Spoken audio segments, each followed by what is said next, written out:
നമസ്കാരം പ്രിയമുള്ളവരെ, കരാട്ടെക്കാരൻ എന്ന യൂട്യൂബ് ചാനലിലേക്ക് ഏവർക്കും സ്വാഗതം. ഇന്ന് ഞാൻ നിങ്ങളുടെ മുന്നിലേക്ക് കൊണ്ടുവരുന്നത് ഇന്നലെ നടന്ന Shitori karate do international champions karate അക്കാഡമിയുടെ വൈറ്റ് ടു യെല്ലോ ബെൽറ്റിൻ്റെ ഗ്രേഡിംഗ് ടെസ്റ്റിൻ്റെ കുറച്ച് ഭാഗങ്ങൾ കൂടിയാണ്. ഇന്നലത്തെ വീഡിയോയിൽ നമുക്ക് എല്ലാ ഭാഗങ്ങളും ഉൾക്കൊള്ളിക്കാൻ കഴിഞ്ഞിരുന്നില്ല. അപ്പോൾ എല്ലാവരും നമ്മുടെ ചാനൽ പരമാവധി സപ്പോർട്ട് ചെയ്ത് സബ്സ്ക്രൈബ് ചെയ്ത് സപ്പോർട്ട് ചെയ്ത് സഹകരിക്കുക. ഇനിയും നിങ്ങളുടെ എല്ലാം പിന്തുണയോടുകൂടി കൂടുതൽ വീഡിയോസ് പോസ്റ്റ് ചെയ്യുന്നതായിരിക്കും. പലരും ചോദിച്ചു കരാട്ടെ പഠിപ്പിക്കുന്ന വീഡിയോസ് പോസ്റ്റ് ചെയ്തുകൂടെ. നമ്മുടെ ചാനലിൽ കരാട്ടെ പഠിപ്പിക്കുന്ന വീഡിയോസ് ഇല്ല. നിങ്ങൾ ആരെങ്കിലും കരാട്ടെ പഠിക്കുവാൻ ആഗ്രഹിക്കുന്നുണ്ടെങ്കിൽ സ്വന്തമായി ആര് തന്നെ ആയാലും നമ്മൾ യൂട്യൂബിലോ അല്ലെങ്കിൽ ഓൺലൈൻ വഴി കരാട്ടെ പഠിക്കാൻ നിൽക്കാതെ നിങ്ങളെല്ലാവരും നേരിട്ട് വന്ന് ഗുരുമുഖത്ത് നിന്ന് കരാട്ടെ പഠിക്കുക. അങ്ങനെ പഠിച്ചെങ്കിൽ എൻ്റെ പൂർണ്ണതയിലെത്തുള്ളൂ. അപ്പോൾ ഏവർക്കും നമ്മുടെ വീഡിയോയിലേക്ക് സ്വാഗതം. അങ്ങനെ ബ്രേക്ക് ടൈമൊക്കെ കഴിഞ്ഞ് കുട്ടികൾ വീണ്ടും ഗ്രേഡിങ്ങിലേക്ക് ലൈനപ്പ് ചെയ്തു. ഹാളിലേക്ക് ലൈനപ്പ് ചെയ്ത് കൃത്യമായ പൊസിഷനൊക്കെ കറക്റ്റ് ചെയ്തു. അൽകുമാർ മാസ്റ്റർ തന്നെയാണ് വീണ്ടും ട്രെയിനിങ് ഒക്കെ കൊടുക്കുന്നത്. അതാണ് ആ രംഗങ്ങളാണ് നിങ്ങൾ കണ്ടുകൊണ്ടിരിക്കുന്നത്. വളരെ നല്ല ട്രെയിനിങ് ആയിരുന്നു. കുട്ടികൾ പുതിയതായി ജോയിൻ ചെയ്യുന്നവരെ സംബന്ധിച്ച് കരാട്ടയുമായി ബന്ധപ്പെട്ടുള്ള വലിയ അവയർനെസ് ഒന്നും ഉണ്ടായിരിക്കണമെന്നില്ല. അവരുടെ ഒരു ആദ്യത്തെ സ്റ്റെപ്പാണ്, ആദ്യത്തെ കരാട്ടെ എന്ന ആയോധന കലയിലെ ഒരു ഫസ്റ്റ് ചുവടുവെപ്പാണ് ഈ ഫസ്റ്റ് ഗ്രേഡിംഗ് എക്സാമിനേഷൻ എന്ന് പറയുന്നത്. ഇതിനുശേഷം ഇന്ന് യെല്ലോ ബെൽറ്റ് നേടിയ എല്ലാ വിദ്യാർത്ഥികളും ഇനി അങ്ങോട്ട് yellow, orange, green, purple, brown 4, brown 3, brown 2 എന്ന് പറയുന്ന സെക്കൻഡ് ഫസ്റ്റ് എന്ന് പറയുന്ന ബെൽറ്റുകളിലൂടെ ബ്ലാക്ക് ബെൽറ്റ് റാങ്കിൽ എത്തിച്ചേരുന്നതായിരിക്കും. ഇപ്പോൾ ഒരു വലിയൊരു യാത്രയുടെ തുടക്കമാണ്, ഫസ്റ്റ് പടിയാണ് ഈ ആദ്യത്തെ ഗ്രേഡിംഗ് എക്സാമിനേഷൻ. അപ്പോൾ ഈ ഗ്രേഡിംഗ് എക്സാമിനേഷനിൽ പങ്കെടുത്ത എല്ലാ വിദ്യാർത്ഥികളും ആദ്യമേ തന്നെ ബ്ലാക്ക് ബെൽറ്റ് റാങ്കിലേക്കും അതിന് മുകളിലേക്കും ഒക്കെ എത്തിച്ചേരട്ടെ എന്ന് ആശംസകൾ അറിയിക്കുന്നു. അപ്പോൾ നിങ്ങളെല്ലാവരും നല്ല രീതിയിൽ സപ്പോർട്ട് ചെയ്യുക. പിന്നീട് അൽകുമാർ മാസ്റ്റർ വീണ്ടും കുട്ടികൾക്ക് പേരൻസുമൊക്കെ നമ്മുടെ ക്ലാസ്സുമായി ബന്ധപ്പെട്ടിട്ടുള്ള എല്ലാ നിർദ്ദേശങ്ങളും നൽകി. അപ്പോൾ അൽകുമാർ മാസ്റ്ററെ പറ്റി പറയുകയാണെന്നുണ്ടെങ്കിൽ നമുക്കെല്ലാവർക്കും അറിയാം, ഏഷ്യൻ കരാട്ടെ ഫെഡറേഷൻ്റെ ജഡ്ജാണ്. അതുപോലെ തന്നെ കൊല്ലം ജില്ലാ കരാട്ടെ അസോസിയേഷൻ്റെ ജനറൽ സെക്രട്ടറിയാണ്. അതുപോലെ തന്നെ കേരള സ്റ്റേറ്റ് ഷിറ്റോറി കരാട്ടെ അസോസിയേഷൻ്റെ ജനറൽ സെക്രട്ടറിയാണ്. ഞങ്ങളെല്ലാം കരാട്ടെ പഠിക്കുവാനും പഠിപ്പിക്കുവാനും പ്രാപ്തനാക്കിയ വ്യക്തിയാണ്. ഇത്രയേറെ നല്ല രീതിയിൽ മികച്ച രീതിയിൽ സ്കൂള് മുമ്പോട്ട് പോകുന്നതിൻ്റെ കാരണമെന്ന് പറയുന്നത്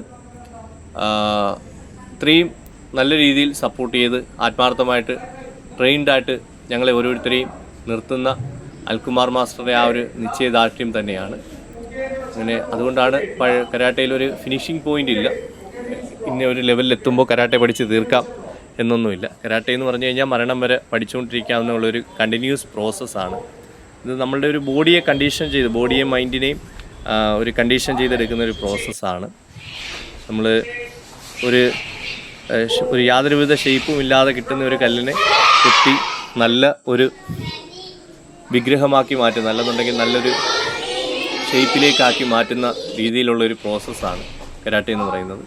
അപ്പം മൈൻഡ് ബോഡിയൊക്കെ ഫിറ്റ് ആണെന്നുണ്ടെങ്കിൽ മാത്രമേ നമുക്ക് നല്ല രീതിയിൽ മുന്നേറാൻ സാധിക്കുകയുള്ളൂ ഏതൊരു കാര്യത്തിലായാലും. അതിനുശേഷം ഇവർക്ക് ഇനി കുറച്ച് കാലങ്ങൾക്ക് ശേഷം ഇവർക്ക് ഇനി ചാമ്പ്യൻഷിപ്പുകളിലൊക്കെ പങ്കെടുക്കേണ്ടതായിട്ട് വരും. അപ്പോൾ അതിൻ്റെയൊക്കെ മുന്നൊരുക്കമാണ് നമ്മുടെ ഈ കരാട്ടയിലെ ബേസ്. കരാട്ടയെ സംബന്ധിച്ച് ഒരു ബേസ് കറക്റ്റ് ചെയ്ത ആൾക്കാർക്ക് മാത്രമേ മുന്നോട്ട് നല്ല രീതിയിൽ പഠിക്കാൻ പറ്റത്തുള്ളൂ. നമ്മളിപ്പോൾ ഒരു നില വീടായാലും 2 നില വീടാണെന്നുണ്ടെങ്കിലും കൂടുതൽ കാലം വീട് നിൽക്കണമെന്നുണ്ടെങ്കിൽ അതിൻ്റെ ബേസ്മെൻറ്റ് കറക്റ്റ് ആയിരിക്കണം എന്ന് പറയുന്ന പോലെ നമ്മൾ അതിൻ്റെ അടിസ്ഥാനം ആയിട്ട് പഠിക്കുന്ന കാര്യങ്ങൾ ക്ലിയർ ആണെന്നുണ്ടെങ്കിൽ മാത്രം അത് എത്ര ചെയ്താലും അങ്ങനെ മുഷിഞ്ഞ് അല്ലെന്നുണ്ടെങ്കിൽ ബോറടിക്കാതെ ചെയ്യാൻ പറ്റും, അല്ലെന്നുണ്ടെങ്കിൽ സ്ഥിരതയോടെ ചെയ്യാൻ പറ്റും എന്നുള്ളൊരു മാത്രമേ കരാട്ടയിൽ നല്ല രീതിയിൽ നിൽക്കുകയുള്ളൂ. അപ്പോൾ ഇങ്ങനെയൊക്കെയാണ് കരാട്ടയുടെ പൊതുവായിട്ടുള്ള വിശേഷങ്ങളും. പിന്നീട് ഇത് കുട്ടികൾ ചെയ്ത് അവിടെ നല്ല ചെയ്യുന്നതിനിടയ്ക്കുള്ള കുറച്ച് ഫോട്ടോസൊക്കെയാണ്. എല്ലാവരും നല്ല ആത്മാർത്ഥമായിട്ട് തന്നെ ചെയ്തു. എല്ലാവരും നല്ല ഇൻട്രസ്റ്റിംഗ് ആയിട്ട് തന്നെ നിന്നു. അതാണ് ഏറ്റവും വലിയ പ്രത്യേകത. സാധാരണ കരാട്ടയൊക്കെ ചെയ്യുന്ന സമയങ്ങളിൽ കൂടുതലും കുട്ടികൾക്ക് ആദ്യത്തെ കുറച്ച് സമയങ്ങൾ കഴിഞ്ഞ് കഴിഞ്ഞാൽ ക്ഷീണിതരായി കഴിഞ്ഞ് കഴിഞ്ഞാൽ പിന്നീട് വലിയ ഉന്മേഷം കുറവായിരിക്കും. അപ്പം ഇന്നലത്തെ ഗ്രേഡിംഗ് സംബന്ധിച്ച് കുട്ടികളെല്ലാവരും വളരെ കൗതുകത്തോടും ആകാംക്ഷയോടും വളരെ നല്ല രീതിയിലായിരുന്നു, ആക്റ്റീവായിട്ടായിരുന്നു ഗ്രേഡിങ്ങിനെ സമീപിച്ചത്. അതുപോലെ തന്നെ പേരൻസിൻ്റെ വലിയൊരു സപ്പോർട്ടുണ്ടായിരുന്നു. പേരൻസ് എല്ലാം വളരെ നല്ല രീതിയിൽ സപ്പോർട്ട് ചെയ്തു. നമ്മുടെ സ്കൂളിനെ സംബന്ധിച്ച് Shitori karate do international champions karate academy കഴിഞ്ഞ 27 വർഷക്കാലമായി കേരളത്തിൻ്റെ വിവിധ ജില്ലകളിൽ വളരെ സജീവമായി ക്ലാസ്സുകൾ നടത്തുന്നു. നിലവിലിപ്പോൾ 66ഓളം ട്രെയിനിങ് സെൻ്ററുകളുണ്ട് കൊല്ലം, തിരുവനന്തപുരം, ആലപ്പുഴ, പത്തനംതിട്ട ജില്ലകളിൽ. അപ്പോൾ ഈ 4 ജില്ലകളിൽ വളരെ സജീവമായ ക്ലാസ്സുകൾ പോകുന്നു. അപ്പോൾ ഇന്നലെ നടന്നത് കൊല്ലം ജില്ലയിൽ മാത്രം കുട്ടികളുടെ കഴിഞ്ഞ 4 മാസ കാലയളവിൽ ജോയിൻ ചെയ്ത കുട്ടികളുടെ ഗ്രേഡിംഗ് എക്സാമിനേഷനാണ്. അപ്പം നമ്മുടെ സ്കൂള് ഈ വരുന്ന 2026 ജനുവരി മാസം 1-ാം തീയതി 28ാമത്തെ വാർഷികത്തിലേക്ക് കടക്കുകയാണ്. 28 വർഷമാവുന്നു സ്കൂള് ആരംഭിച്ചിട്ട്. അപ്പം കരാട്ടെ പഠിപ്പിക്കുക എന്നുള്ളത്, അല്ലെങ്കിൽ കരാട്ടെ പഠിപ്പിക്കുക എന്നുള്ളത് ഒരു ജൈത്രയാത്ര തുടങ്ങിയിട്ട് 28 വർഷങ്ങളാവുന്നു. അന്നേ ദിവസം ചെറിയ ആഘോഷ പരിപാടികളൊക്കെ ഉണ്ട് സ്കൂളുമായി ബന്ധപ്പെട്ട്.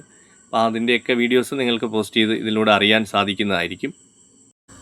മറ്റൊരു പ്രത്യേകത എന്ന് പറഞ്ഞു കഴിഞ്ഞാൽ നമ്മുടെ സ്കൂളിനെ സംബന്ധിച്ച് കുട്ടികൾ ആരും തന്നെ ആയാലും നമ്മളോട് ഇൻസ്ട്രക്ടേഴ്സ് നമുക്ക് ഒരു സിസ്റ്റമാറ്റിക് സംവിധാനമുണ്ട്. ആ സംവിധാനത്തിൻ്റെ അണ്ടറിലൂടെയാണ് ക്ലാസ്സുകൾ കൊണ്ടുപോകുന്നത്. വളരെ ചിട്ടയായ രീതിയിൽ ട്രെയിനിങ്ങിന് പ്രിയോറിറ്റി കൊടുത്തുകൊണ്ടാണ് പോകുന്നത്. പഞ്ച്വാലിറ്റി, ഡിസിപ്ലിൻ ഇതെല്ലാം കീപ്പ് ചെയ്ത് ട്രെയിനിങ്ങിന് കൂടുതൽ ഇമ്പോർട്ടൻസ് കൊടുത്ത് വളരെ ചിട്ടയായ രീതിയിലാണ് പരിശീലിപ്പിക്കുന്നത്.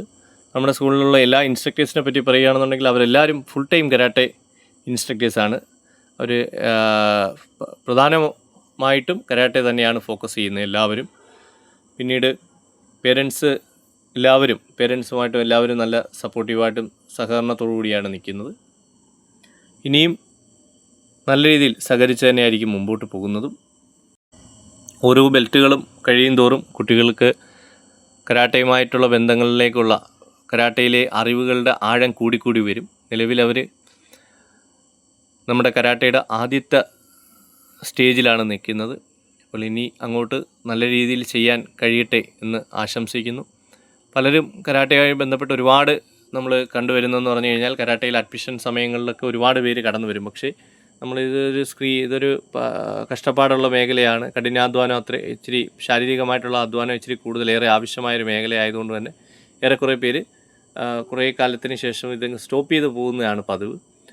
അല്പം സ്ഥിരതയോട് കാര്യങ്ങൾ ചെയ്യാൻ കഴിയുന്നവരും ഇച്ചിരി ക്ഷമയുള്ളവരും അതുപോലെ തന്നെ ഇച്ചിരി കഠിനാധ്വാനം ചെയ്യാനുമൊക്കെ കപ്പാസിറ്റിയും അതിനൊരു കേപ്പബിലിറ്റി ഉള്ളവർ മാത്രമാണ് കരാട്ടയിൽ ഒരു ബ്ലാക്ക് ബെൽറ്റ് റാങ്കിലേക്കൊക്കെ എത്തിച്ചേരുന്നത്. ഇത് അവസാന ഘട്ടത്തിൽ കുട്ടികൾക്ക് സർട്ടിഫിക്കറ്റ് കൊടുക്കുന്നതിന് മുന്നോടിയായിട്ട് ലൈനപ്പ് ചെയ്ത് നിർത്തി കാര്യങ്ങളൊക്കെ പറഞ്ഞു കൊടുക്കുന്ന ഒരു രംഗമാണ് നിങ്ങളിപ്പോൾ കണ്ടുകൊണ്ടിരിക്കുന്നത്.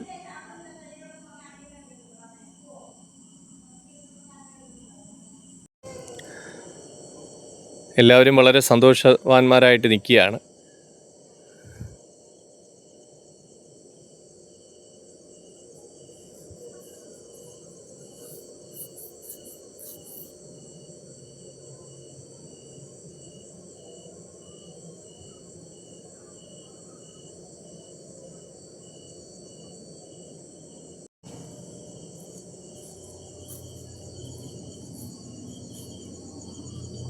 എന്താന്ന് അപ്പം അത് കാരണം എന്ന് പറഞ്ഞു കഴിഞ്ഞാൽ കരാട്ടെ എന്ന് പറഞ്ഞു കഴിഞ്ഞാൽ ഒരു കോൺടാക്ട് സ്പോർട്സാണ്. പിന്നെ ഓരോരുത്തർക്കും ഓരോ ശാരീരിക പ്രകൃതികളായിരിക്കും. അപ്പോൾ അതൊക്കെ കൃത്യമായി കറക്റ്റായിട്ട് കൊണ്ടുപോകണമെന്നുണ്ടെങ്കിൽ നമ്മൾ ഗുരുമുഖത്ത് നിന്ന് തന്നെ പഠിച്ചെങ്കിൽ മാത്രമേ പറ്റത്തുള്ളൂ. കാരണം നമ്മളിപ്പോൾ ആർമിയിലോ അല്ലെങ്കിൽ പോലീസിലോ അല്ലെങ്കിൽ ഫോഴ്സിലോ ഒക്കെ ജോലി ചെയ്യുമ്പം നമ്മൾ ആ ഫസ്റ്റ് ട്രെയിനിങ് സമയത്ത് അത് ഓൺലൈൻ വഴിയോ അല്ലെങ്കിൽ വീഡിയോയിലൂടെ ട്രെയിനിങ് ആണ് കിട്ടുന്നതെന്നുണ്ടെങ്കിൽ തീർച്ചയായിട്ടും അതൊരു വലിയ പരാജയമായിരിക്കും. അപ്പോൾ അതുകൊണ്ട് നമ്മൾ കരാട്ടെ എന്ന് പറഞ്ഞു കഴിഞ്ഞാലും അതുപോലെ തന്നെയാണ്. നമ്മൾ ഗുരുമുഖത്ത് നിന്ന് ഡോജോയിൽ വന്ന് കൃത്യമായി ബെൽറ്റ് കെട്ടി നിന്ന് പഠിച്ചെങ്കിൽ മാത്രമേ അത് കൃത്യമാവുകയുള്ളൂ. അതുകൊണ്ടാണ് ഓൺലൈൻ വഴിയുള്ള ട്രെയിനിങ് പ്രോസസ്സ് ഇല്ല എന്ന് ഞാൻ പറഞ്ഞത്. അപ്പോൾ എല്ലാവരും നന്നായി തന്നെ ചെയ്യുന്നു. കുട്ടികളെല്ലാവരും ആത്മാർത്ഥതയോടുകൂടി തന്നെ ഗ്രേഡിങ് ഫിനിഷ് ചെയ്തു.